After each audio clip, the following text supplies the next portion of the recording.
कुदरत का करिश्मा। दहेज लेने वालों को ये कहानी ज़रूर सुननी चाहिए। कुदरत बहुत ताकतवर होती है। ये इंसान को इस तरह से सबक सिखाती है कि वो कभी सोच भी नहीं सकता कि ऐसा कभी हो सकता है। इसलिए कई दफ़ा इंसान जैसा सोचता है उसके विरुद्ध ही होता है। जैसा कुदरत चाहती है, कुदरत का इंसाफ कुदरत अपने ही तरीके से करती है। आइए पढ़ते हैं ऐसी एक कहानी जिसमें कुदरत अपना रंग दिखाती है और दहेज के लोभियों को सबक सिखाती है। आइए पढ़ते हैं कहानी कुदरत का करिश्मा। अभी कुछ ही महीने तो हुए थे सुनीता और प्रदीप की शादी को, मगर इस लोभी दहेज ने रिश्ते की नींव हिला कर रख दी।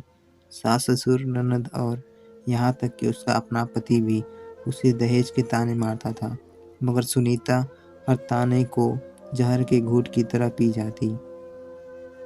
ससुराल वालों के जुल्म अपनी हर इंतहा पार कर रहे थे। कभी कभी तो सुनीता सोचती थी कि ऐसी ज़िंदगी से अच्छा है मौत को गले लगा लिया जाए। फिर उसे अपने माता पिता का ख्याल आता है, उन पर क्या बीतेगी। बस यही चीज़ उसे कोई भी गलत कदम उठाने से रोक लेती थी। इसी तरह एक एक कर सभी दिन बीतते जा रहे थे। उसके ससुराल वाले न जाने कहाँ से उसे तंग करने के लिए रोज़ कोई न कोई बहाना खोज लेते थे। कभी उसके बनाए खाने में कमी निकाले थे, कभी उससे इतना काम करवाते कि वो ठीक से आराम भी नहीं कर पाती। न जाने उसे कब इस अत्याचार से मुक्ति मिलती और उसके साथ हो रहे अन्याय के लिए उसे इंसाफ मिलता। लेकिन प्रदीप और उसके माता पिता शायद इस रोज़ रोज़ के खेल से तंग आ चुके थे और चाहते थे कि ये सब एकदम से ख़त्म कर दिया जाए। ये सब ख़त्म करने के लिए उन्होंने सुनीता को ही खत्म करने का फैसला किया और प्रदीप के साथ उसके माता पिता ने मिलकर ये प्लान बनाया कि रात को किचन में गैस खुली छोड़ दी जाए।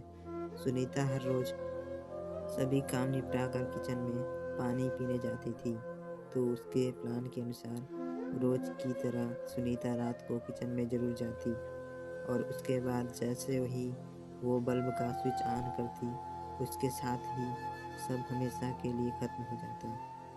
रात हो चुकी थी, सभी सोने के लिए लेट चुके थे। सुनीता अभी भी अपने काम में जुटी हुई थी। हालांकि उसके पति ने उसकी कभी कदर नहीं की, लेकिन वो पत्नी होने का हर फर्ज पूरी ईमानदारी से निभाती थी।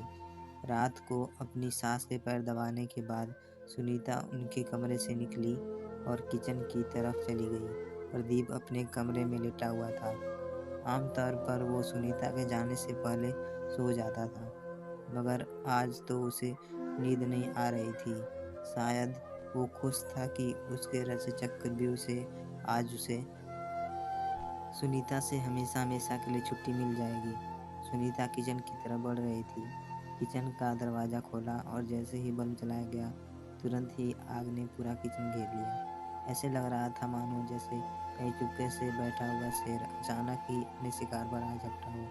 बस कुछ ही देर में किचन से आवाज़ आने लगी, बचाओ बचाओ। प्रदीप और प्रदीप के माता पिता सब कुछ सुनते हुए विवारे बने हुए थे। वो जाते भी तो क्यों, उन्होंने ही तो ये प्लान बनाया था। जब 2 मिनट बीत गए तो वे लोग उठकर किचन की तरफ गए। अभी किचन तक पहुंचे ही थे कि वहां का दृश्य देखकर उनके होश उड़ गए। कुदरत का करिश्मा हो चुका था। उन्हें अपनी आंखों पर विश्वास नहीं हो रहा था। उन्होंने देखा, उनकी बहू सामने खड़ी थी। तभी एक आवाज़ आई, मुझे बचाओ, लो भाभी, मैं मरना नहीं चाहती। ये आवाज़ थी प्रदीप की बहन कविता की, जिसे सुनीता अपनी जान पर खेलकर आग से बचा कर लाई थी। उन्हें समझ नहीं आ रहा था कि ये सब कैसे हुआ। कुदरत भी क्या चीज़ है। अक्सर बड़े बुजुर्गों से सुनते आए हैं कि जो दूसरों के लिए गड्ढा खोदता है वो खुद ही उस गड्ढे में गिरता है। लेकिन यहाँ गड्ढा खोदने वाला ही नहीं, उसके अपने ही उसी गड्ढे में गिर चुके थे। हुआ ये था कि जब सुनीता अपनी सास के पैर दबाकर कमरे से बाहर निकली तो उसे चक्कर आ गया और वो कमरे के बाहरी ज़मीन पर बैठ गई। इतनी ही देर में कविता किचन में पहुंच गई और ये सब हो गया।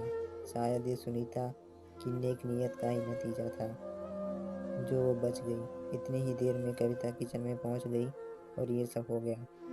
ये तो शुक्र था जो सुनीता समय रहते किचन में पहुंच गई, और कविता जो कि प्रदीप की बहन थी को किचन से जली हुई हालत में बाहर ले आई। प्रदीप और उसके माता पिता को समझ नहीं आ रहा था कि ये हो क्या रहा था। जिस बहू को उन्होंने मारने की कोशिश की उसी ने उनकी औलाद की जिंदगी बचाई। वो शर्मिंदा तो थे ही, लेकिन इसे समझने में शायद उन्होंने काफ़ी देर कर दी थी। आपको यह कहानी कैसी लगी कमेंट सेक्शन में ज़रूर बताएं। ऐसे इंटरेस्टिंग और मज़ेदार स्टोरी सुनने के लिए चैनल को सब्सक्राइब ज़रूर करिए। अगर आपको कहानी थोड़ी सी भी अच्छी लगी हो तो एक लाइक करके ज़रूर जाना।